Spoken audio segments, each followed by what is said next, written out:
ಬರೀ 23% ಇರುವ ನೀವೇ ಇಷ್ಟು ಅಹಂಕಾರದಲ್ಲಿ ಹಾರಾಡಬೇಕಾದ್ರೆ 70% ಇರುವ ಹಿಂದೂಗಳು ಎಷ್ಟು ಹಾರಾಡಬೇಕು? ಯಾರಿಗಾದರೂ ತಾಕತ್ತಿದ್ರೆ, ತೋಳಿನಲ್ಲಿ ತಾಕತ್ತಿದ್ದರೆ ಕಂಪ್ಲೇಂಟ್ ಕೊಡಬಹುದು ಮಕ್ಕಳೇ. ಸ್ವಾಮೀಜಿ ಸಿಕ್ಕಾಕೊಳ್ಳಿ, ಸತ್ಯ ಹೊರಗಡೆ ಬರುತ್ತೆ. ಎಲ್ಲ ದೊಡ್ಡ ದೊಡ್ಡ ಹೆಸರೆಲ್ಲ ಹೊರಗಡೆ ಬರುತ್ತೆ. ಸ್ವಾಮೀಜಿ ನೀವೇ ಏನು ಆರೋಪಿ ಅಲ್ಲ ಮೇಡಮ್, ಸಿಕ್ಕಾಕೊಳ್ಳಿ ಸರ್, ಗೊತ್ತಾಗುತ್ತೆ.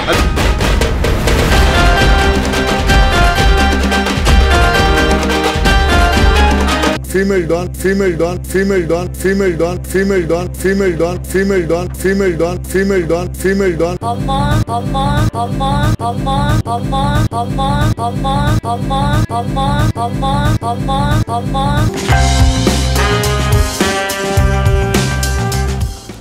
ಹಲೋ, ಹಾಯ್, ನಮಸ್ಕಾರ ಸ್ನೇಹಿತರೆ.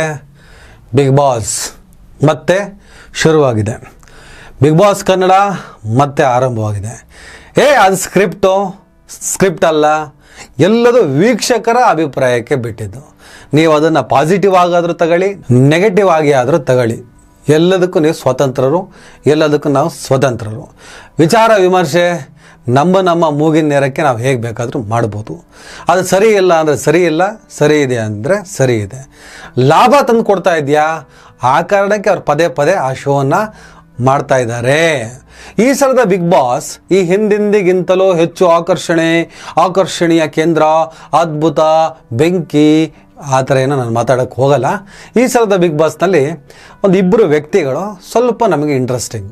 ಒಂದು ವಕೀಲ್ ಸಾಬ್ ಅಂತ ಹೇಳಿಬಿಟ್ಟು ಸೋಷಿಯಲ್ ಮೀಡಿಯಾದಲ್ಲಿ ಖ್ಯಾತಿಯಾಗಿದ್ದಂತಹ ಜಗದೀಶ್ ಅವರು ನನ್ನ ಆತ್ಮೀಯ ಸ್ನೇಹಿತರು ಕೂಡ, ಮತ್ತು ಹೋರಾಟದ ಸಂಗಾತಿ. ನಮ್ಮ ಅನೇಕ ಹೋರಾಟಗಳಲ್ಲಿ ಅವರು ನಮ್ಮ ಜೊತೆಗೆ ಬಂದಿದ್ದರು. ಅವ್ರ ಜೊತೆ ನಾವು ಸೇರಿಕೊಂಡಿದ್ದೀವಿ, ಹೋರಾಟ ಮಾಡಿದ್ದೀವಿ. ಸೆಕ್ಯುಲರ್ ಆದಂಥ ವ್ಯಕ್ತಿ, ಸೆಕ್ಯುಲರ್ ಅಂದರೆ ಜಾತ್ಯತೀತ ತತ್ವಗಳನ್ನು ಇಟ್ಟುಕೊಂಡಿರುವಂಥ ಒಬ್ಬ ವ್ಯಕ್ತಿ. ರಮೇಶ್ ಜಾರಕಿಹೊಳಿ ಪ್ರಕರಣ ಇರ್ಬೋದು, ಅನೇಕ ಪ್ರಕರಣಗಳಲ್ಲಿ ಮುನ್ನೆಲೆಗೆ ಬಂದಂಥ ವ್ಯಕ್ತಿ. ಯಾರದ್ದೇ ವಿಚಾರ ಇರಲಿ, ಯಾವುದೇ ವಿಚಾರ ಇರಲಿ, ಡೇರ್ ಆ್ಯಂಡ್ ಡ್ಯಾಶ್ ಆಗಿ ಮಾತನಾಡ್ತಾರೆ ಅಂತ ಹೇಳಿ ಸೋಷಿಯಲ್ ಮೀಡಿಯಾದಲ್ಲಿ ಭಾಳ ದೊಡ್ಡ ಮಟ್ಟದಲ್ಲಿ ವೈರಲ್ ಆದಂಥ ಒಬ್ಬ ವ್ಯಕ್ತಿ. ಯಾರಿಗಾದರೂ ತಾಕತ್ತಿದ್ರೆ, ತೋಳಿನಲ್ಲಿ ತಾಕತ್ತಿದ್ದರೆ ಕಂಪ್ಲೇಂಟ್ ಕೊಡಬಹುದು ಮಕ್ಕಳೇ. ಇನ್ನೊಬ್ರು ಹಿಂದೂ ಹೆಣ್ಣು ಹುಲಿ. ಬರೀ 23% ಇರುವ ನೀವೇ ಇಷ್ಟು ಅಹಂಕಾರದಲ್ಲಿ ಹಾರಾಡಬೇಕಾದ್ರೆ 70% ಇರುವ ಹಿಂದೂಗಳು ಎಷ್ಟು ಹಾರಾಡಬೇಕು?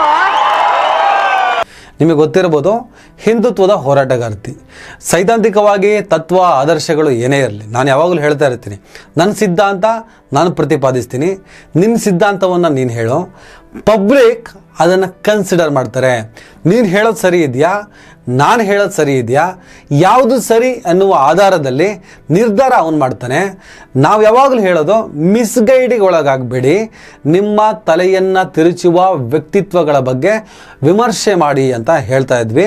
ಈ ಹಂತದಲ್ಲೇ ಗೋವಿಂದ ಬಾಬು ಪೂಜಾರಿ ಅಂಥೇಳಿ ಪಾಪ BJP ಪರ್ಸನ್ನೇ, ಆತನಿಗೆ ಬೈಂದೂರಿನಲ್ಲಿ MLA ಟಿಕೆಟ್ ಕೊಡಿಸ್ತೀನಿ, ನಾನೊಬ್ಬಳು ಹಿಂದುತ್ವದ ಹೋರಾಟಗಾರ್ತಿ, ನನ್ನ ಪ್ರಭಾವ ಇಷ್ಟುದ್ದ ಇದೆ, ಇಲ್ಲಿಂದ ಇಲ್ಲಿವರೆಗಿದೆ ಅಂತ ಏನೋ ಪಾಪ ಅವನ್ನ ನಂಬಿಸಿ ಎಷ್ಟೋ ಕೋಟಿ ದುಡ್ಡನ್ನು ತಗೊಂಡು ವಾಪಸ್ ಕೊಡದೆ ವಂಚನೆ ಮಾಡಿ ಪಾಪ ಅಲ್ಲೆಲ್ಲ ಮನೆಗಿನೇ ಕಡ್ಕೊಂಡು TV ಆ್ಯಂಕರ್ ಆಗಿದ್ದಂಥ ಪತ್ರಕರ್ತೆ ಆಗಿದ್ದಂಥ ಒಬ್ಬ ಹೆಣ್ಮಗಳು ಜೈಲಿಗೂ ಹೋಗಿ ಬಂದ್ಲು. ಸ್ವಾಮೀಜಿ ಸಿಕ್ಕಾಕೊಳ್ಳಿ, ಸತ್ಯ ಹೊರಗಡೆ ಬರುತ್ತೆ. ಎಲ್ಲ ದೊಡ್ಡ ದೊಡ್ಡ ಹೆಸರೆಲ್ಲ ಹೊರಗಡೆ ಬರುತ್ತೆ. ಸ್ವಾಮೀಜಿ ನೀವೇ ಏನು ಆರೋಪಿ ಅಲ್ಲ ಮೇಡಮ್, ಸಿಕ್ಕಾಕೊಳ್ಳಿ ಸರ್, ಗೊತ್ತಾಗುತ್ತೆ.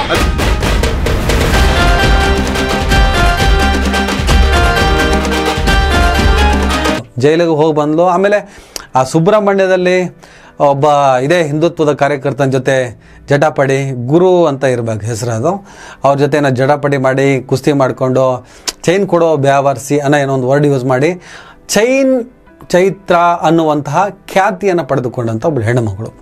ಆ ಜೈಲಿಗೆ ಹೋಗಿ ಬಂದ ಮೇಲೆ ಹೆಚ್ಚಾಗಿ ಎಲ್ಲೂ ವೇದಿಕೆಗಳಲ್ಲಿ ಕಾಣಿಸ್ಕೊಳ್ಳಿಲ್ಲ. ಈಗ ಬಿಗ್ ಬಾಸ್ಗೆ ಎಂಟ್ರಿ ಆಗಿದ್ದಾರೆ. Female don, female don, female don, female don, female don, female don, female don, female don, female don, female don. ಅಮ್ಮ ಅಮ್ಮ ಅಮ್ಮ ಅಮ್ಮ ಅಮ್ಮ ಅಮ್ಮ ಅಮ್ಮ ಅಮ್ಮ ಅಮ್ಮ ಅಮ್ಮ ಅಮ್ಮ ಅಮ್ಮ. ಈ ಸಲ ಬಿಗ್ ಬಾಸ್ ನಲ್ಲಿ ಎರಡು ಕಾನ್ಸೆಪ್ಟ್, ಒಂದು ಸ್ವರ್ಗ ಮತ್ತು ನರಕ ಅಂತ ಒಂದು ಕಾನ್ಸೆಪ್ಟ್ ಮಾಡಿದ್ದಾರೆ. ಈ ಪೈಕಿ ವಕೀಲ್ ಸಾಬ್ ಸ್ವರ್ಗಕ್ಕೆ ಹೋಗಿದ್ದಾರೆ, ಚೈತ್ರ ಕುಂದಾಪುರ ಅರ್ಹವಾಗಿ ನರಕಕ್ಕೆ ಹೋಗಿದ್ದಾರೆ. ಈಗ ಏನಾಗ್ಬಿಟ್ಟಿದೆ, ನರಕದಲ್ಲಿರುವಂತಹ ಚೈತ್ರ, ಸ್ವರ್ಗದಲ್ಲಿರುವಂತಹ ವಕೀಲ್ ಸಾಬು, ಮಧ್ಯದಲ್ಲಿ ಒಂದು ಜಾಲರಿ ಇದೆ. ಒಬ್ರಿಗೊಬ್ರಿಗೂ ಕನೆಕ್ಟ್ ಇಲ್ಲ. ಕನೆಕ್ಟ್ ಹೇಗಿಲ್ಲ ಅಂದರೆ ಪರಸ್ಪರ ಅವರು ಆ ಕಡೆಯಿಂದ ಈ ಕಡೆಯಿಂದ ಆ ಕಡೆ ಹೋಗೋಕ್ಕಾಗಲ್ಲ. ನೋಡ್ಬೋದು, ಪರಸ್ಪರ ನೋಡ್ಕೋಬೋದು, ಮಾತಾಡ್ಬೋದು, ಏನು ಬೇಕಾದರೂ ಮಾಡ್ಬೋದು, ಏನು ಬೇಕಾದರೂ ಮಾಡೋಕ್ಕಾಗಲ್ಲ. ಜಸ್ಟ್ ಆ ಜಾಲರಿಯ ಆಚೆ ಈಚೆಗೆ ಏನೆಲ್ಲ ಮಾಡೋಕ್ಕೆ ಸಾಧ್ಯ ಅಷ್ಟು ಮಾತ್ರ ಮಾಡ್ಬೋದು. ವಕೀಲ್ ಸಾಬ್ರು ಏನು ಮಾಡಿದ್ದಾರೆ, ಕರ್ನಾಟಕದ ಪೊಲೀಸರು CM ಹೆದರ್ತಾರೆ ಇಲ್ಲ ಗೊತ್ತಿಲ್ಲ, ನನಗೆ ಹೆದರ್ತಾರೆ. ನಾನೊಬ್ಬ ಸೆಕ್ಯುಲರ್, ನಾನೊಬ್ಬ ಜಾತ್ಯತೀತ, ನಾನೊಬ್ಬ ದಿಟ್ಟ ಹೋರಾಟಗಾರ. ನೀನು ನೋಡಮ್ಮ, ಹಿಂದುತ್ವ ಹಿಂದೂ ಅಂತ ಹೆಸರಿನಲ್ಲಿ, ಹಿಂದೂ ಧರ್ಮದ ಹೆಸರಿನಲ್ಲಿ ಆ ಜನರನ್ನೆಲ್ಲ ದಾರಿ ತಪ್ಪಿಸಿ ಅವ್ರನ್ನ ವಂಚಿಸಿ ಅವ್ರಿಗೆ ಮೋಸ ಮಾಡ್ತಾ ಇದೆಯಾ. ಲಾಸ್ಟಿಗೆ ಒಬ್ಬ ಹಿಂದೂಗೆ ನೀನು ವಂಚನೆ ಮಾಡಿಬಿಟ್ಟು ಜೈಲಿಗೆ ಹೋಗಿ ಬಂದಿದ್ದೀಯಾ ಅಂತ ವಕೀಲ್ ಸಾಬ್ ಹೇಳ್ತಾರೆ. ಅಷ್ಟಕ್ಕೆ ಸಿಟ್ಟಿಗೆದ್ದಂಥ ಚೈತ್ರ ಕುಂದಾಪುರ, ನೋಡೋ ನೀನು ಹಿಂಗೇ ಮಾತಾಡ್ತಿರೋ, ನಿನ್ನ ಪಾಕಿಸ್ತಾನಕ್ಕೆ ಕಳಿಸ್ತೀವಿ ಅಂತ ಹೇಳ್ತಾರೆ. ಪಾಕಿಸ್ತಾನಕ್ಕೆ ನೀನು ನನ್ನ ಕಳಿಸ್ತೀಯಾ, ಇದು ನನ್ನ ದೇಶ ಅಂತ ಹೇಳ್ಬಿಟ್ಟು ವಕೀಲ್ ಸಾಬ್ ಗಲಾಟೆ ಆಗುತ್ತೆ. ಆವಾಗ ಈ ಗಲಾಟೆ ದೊಡ್ಡ ಮಟ್ಟ ಪೀಕೆ ಹೋಗುತ್ತೆ. ಕೊನೆಗೆ ಪಾಕಿಸ್ತಾನಕ್ಕೆ ವಕೀಲ್ ಸಾಬ್ನನ್ನು ಕಳಿಸುವುದು ಸಿದ್ಧ. ನಾನು ಒಬ್ಬ ಹಿಂದೂ ಹೆಣ್ಣು ಹುಲಿ ಅಂತ ಕರೀತಾರೆ.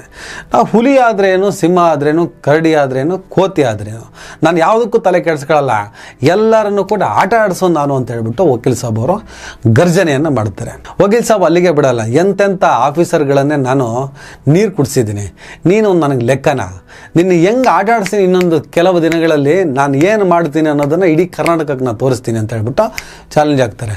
ನೋಡೇ ಬೇಡ ನಾನಾ ಪಾಕಿಸ್ತಾನ ಮತ್ತು ಭಾರತದ ನಡುವಿನ ಯುದ್ಧ ಅಂತ ಹೇಳ್ಬಿಟ್ಟು ಚೈತ್ರ ಕುಂದಾಪುರ ಹೇಳ್ತಾರೆ. ನೋಡ್ತೀಯಾ ಹಾಗಾದರೆ ಭಾರತ ಮತ್ತು ಪಾಕಿಸ್ತಾನ ಯುದ್ಧನ, ಅಥವಾ ಒಬ್ಬ ಅಪ್ಪಟ ಭಾರತೀಯನಿಗೂ ಮತ್ತು ಭಾರತ ವಿರೋಧಿ ಧೋರಣೆ ಉಳ್ಳಂಥ ನಿಮ್ಮಂತಹ ದೇಶವನ್ನು ಇಬ್ಬಾಗ ಮಾಡುವ ಧರ್ಮಗಳ ನಡುವೆ ತಂದಿಕ್ಕುವವರ ಷಡ್ಯಂತ್ರ ನಡೆಯುತ್ತಾ, ಕುತಂತ್ರ ನಡೆಯುತ್ತಾ ನೋಡೇ ಬೇಡೋಣ ಅಂತ ಹೇಳ್ಬಿಟ್ಟು ಇವ್ರು ಹೇಳ್ತಾರೆ. ಹಾಗೆ ಏನಾಗುತ್ತೆ, ಸ್ವಲ್ಪ ಹೊತ್ತು ಹೀಗೆ ನರಕ ಮತ್ತು ಸ್ವರ್ಗದ ಜಟಾಪಟಿ ನಡೀತಾ ಇರುತ್ತೆ. ಚೈತ್ರ ಕುಂದಾಪುರಂಗೆ ತಾಳಕ್ಕಾಗಲ್ಲ. ಇಮಿಡಿಯೇಟ್ ಏನು ಮಾಡ್ತಾ, ಏನು ಅವ್ರಿಗೆ ಅಡೆತಡೆ ಹಾಕಿರ್ತಾರೆ ಜಾಲರಿ ಟೈಪು, ಅದನ್ನು ಕಿತ್ತು, ಅದು ಹೆಣ್ಣು ಹುಲಿ ಆಗಿರೋದ್ರಿಂದ ಅವ್ರೇನು ಮಾಡ್ತಾರೆ, ಈ ಕೈ ಪಂಜ ಥರ ಅದನ್ನು ಹಾಕ್ಬಿಟ್ಟು ಹಿಂಗೆ ಸೀಳ್ಬಿಡ್ತಾರೆ. ಕಂಪ್ಲೀಟ್ ಹಿಂಗೆ ಸೀಳಿ ಅಲ್ಲಿಂದ ಆಚೆಗೆ ನೆಗಿತಾರೆ. ಎಲ್ಲರೂ ಶಾಕು, ಉಳಿದ ಸ್ಪರ್ಧಿಗಳೆಲ್ಲ ಶಾಕ್ ಆಗಿಬಿಡ್ತಾರೆ. ಆಕೆ ಹೆಸರಿಗೆ ಮಾತ್ರ ಹುಲಿ ಅಲ್ಲ, ಹಿಂದೂ ಹೆಣ್ಣು ಹುಲಿ ಅಂತ ಸುಮ್ಮನೆ ಕರೆಸ್ಕೊಂಡಿಲ್ಲ, ಆಕೆ ಹುಲಿಯಷ್ಟೇ ಬಲಿಷ್ಠಳಾಗಿದ್ದಾಳೆ ಅನ್ನೋದನ್ನು ತೋರಿಸ್ಕೊಟ್ಟಿದ್ದಾರೆ. ಜಾಲರಿನೇ ಇದು ಮಾಡಿದ್ದಾರೆ. ಬಿಗ್ ಬಾಸ್ ಕಂಟ್ರೋಲ್ ಮಾಡೋಕ್ಕೆ ಟ್ರೈ ಮಾಡ್ತಿದ್ದಾರೆ. ನೀವು ರೂಲ್ಸ್ ರೆಗ್ಯುಲೇಷನ್ಸ್ನ ಮೀರ್ತಾ ಇದ್ದೀರಾ, ಈ ಥರ ಮಾಡಬಾರ್ದು ನೀವು ಅಂತ. ಐ ಡೋಂಟ್ ಕೇರ್ ಅಂತ ಹೇಳ್ಬಿಟ್ಟು ಸೀಳಿ ಹೋಗ್ಬಿಟ್ಟು ವಕೀಲ್ ಸಾಬ್ ಅವರನ್ನು, ನೀನು ಪಾಕಿಸ್ತಾನಕ್ಕೆ ಇಮ್ಮಿಡಿಯೇಟಾಗಿ ಹೋಗಬೇಕು, ಇಲ್ಲ ಅಂದರೆ ನಾನು ನಿನ್ನ ಸುಮ್ಮನೆ ಬಿಡಲ್ಲ ಅಂತ ಹೇಳ್ತಾರೆ. ಹಾಗೆ ವಕೀಲ್ ಸಾಬ್ ಅವರು, ನೋಡೇ ಬೇಡ, ಯಾವ ಕೋರ್ಟಲ್ಲಾದರೂ ಪರವಾಗಿಲ್ಲ, ನೀನು ನನ್ನ ಪಾಕಿಸ್ತಾನ ಅಂತ ಹೇಳಿದೆ, ನಿನ್ನ ಬುದ್ಧಿ ಕಲಿಸ್ತೀನಿ ಅಂತ. ಈ ಹಂತದಲ್ಲಿ ವಕೀಲ್ ಸಾಬ್ರು ಹೇಳ್ತಾರೆ, ನೋಡಮ್ಮ, ಇನ್ನು ಮುಂದೆ ನೀನು ಪಾಕಿಸ್ತಾನ ಯಾರನ್ನೇ ಆಗಲಿ ಯಾವುದನ್ನೇ ಉಲ್ಲೇಖ ಮಾಡಿಬಿಟ್ಟು ಭಾರತದಲ್ಲಿರುವಂಥ ನೆಲವನ್ನಾಗಲಿ ಭಾರತೀಯರನ್ನಾಗಲಿ ಪಾಕಿಸ್ತಾನಕ್ಕೆ ಹೋಗು, ಇದು ಪಾಕಿಸ್ತಾನ ಅಂತ ಶಬ್ದವನ್ನು ಯೂಸ್ ಮಾಡೋಂಗಿಲ್ಲ ಅಂತ ಹೇಳ್ಬಿಟ್ಟು ನ್ಯಾಯಮೂರ್ತಿಗಳಾದಂತಹ ಚಂದ್ರಚೂಡ್, ಸುಪ್ರೀಂ ಕೋರ್ಟಿನ ಮುಖ್ಯ ನ್ಯಾಯಮೂರ್ತಿಗಳಾದಂಥ ಚಂದ್ರಚೂಡ್ ಆದೇಶವನ್ನು ಪ್ರಕಟ ಮಾಡಿದ್ದಾರೆ. ಬೆಂಗಳೂರಿನ ಗೋರಿಪಾಳ್ಯವನ್ನು ಪಾಕಿಸ್ತಾನ ಎಂದು ಉದಾಹರಣೆ ಕೊಟ್ಟಂತಹ ಜಡ್ಜ್ ಅವರ ಒಂದು ಮಾತನ್ನೇ ಉಲ್ಲೇಖ ಮಾಡಿ ಈ ಥರದ ಒಂದು ಆದೇಶವನ್ನು ಅವರು ಪ್ರಕಟ ಮಾಡಿದ್ದಾರೆ. ನೀವು ಕರೆಕ್ಟಾಗಿ ಮಾತಾಡಬೇಕಾಗತ್ತೆ ಅಂತ. ಅವೆಲ್ಲ ಗೊತ್ತಿಲ್ಲ, ನೀನು ಪಾಕಿಸ್ತಾನಕ್ಕೆ ಹೋಗು. ಇನ್ನೇನು ಹಿಂದೂ ಹೆಣ್ಣು ಹುಲಿ ಚೈತ್ರ ಕುಂದಾಪುರ ವಕೀಲ್ ಸಾಬ್ ಜಗದೀಶ್ ಅವರ ಮೇಲೆ ಬಿದ್ದು ಇನ್ನೇನೆಲ್ಲ ಮಾಡಬೇಕಿತ್ತು, ಅಷ್ಟರಲ್ಲಿ ಉಳಿದ ಸ್ಪರ್ಧಿಗಳೆಲ್ಲ ಬಂದು ಇಬ್ಬರನ್ನ ಬಿಡಿಸ್ತಾರೆ. ಅಲ್ಲದ್ರಲ್ಲೂ ಹಿಂದೂ ಹೆಣ್ಣು ಹುಲಿ ಆದಂಥ ಚೈತ್ರ ಕುಂದಾಪುರ ಅವ್ರನ್ನ ಕಂಟ್ರೋಲ್ ಮಾಡೋಕ್ಕೆ ಸಾಧ್ಯ ಆಗಲಿಲ್ಲ.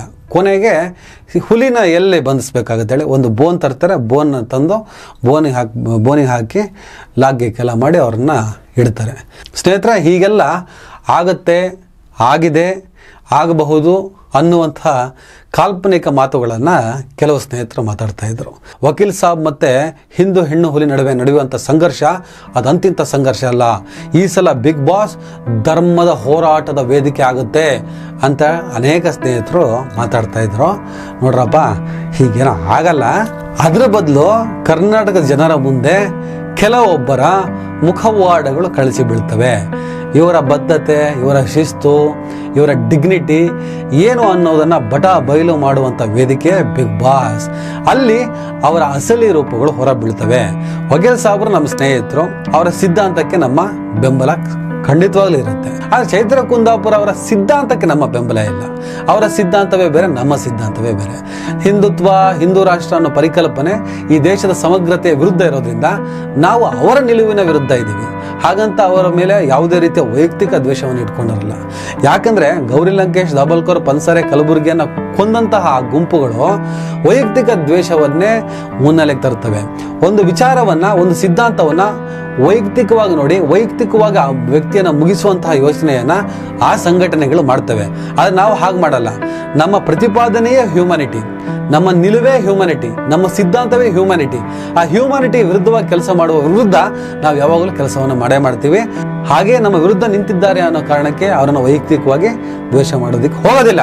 ನಮ್ಮ ಆತ್ಮ, ನಮ್ಮ ನಿಲುವು, ನಮ್ಮ ನಡಾವಳಿ ಎಲ್ಲವೂ ಹ್ಯೂಮನ್ ಅಂದರೆ ಹ್ಯೂಮನಿಟಿಯ ಆಧಾರದಲ್ಲೇ ಇರ್ತವೆ ಅಂತ ಹೇಳ್ತಾ, ಬಿಗ್ ಬಾಸ್ ಒಳಗಡೆ ಹಿಂಗೆ ಆಗ್ತದಪ್ಪ ಅಂತ ನಮ್ಮ ಗೆಳೆಯರ ಮಾಡಿದಂಥ ಚರ್ಚೆಯನ್ನು ನಿಮ್ಗೆ ಹೇಳಿ ಒಂದು ವಿಡಂಬನೆಯ ಜೊತೆಗೆ ಬಿಗ್ ಬೂಸ್ಟ್ ಅನ್ನ ನಾನು ಮುಗಿಸ್ತಾ ಇದ್ದೀನಿ. ನಮಸ್ಕಾರ.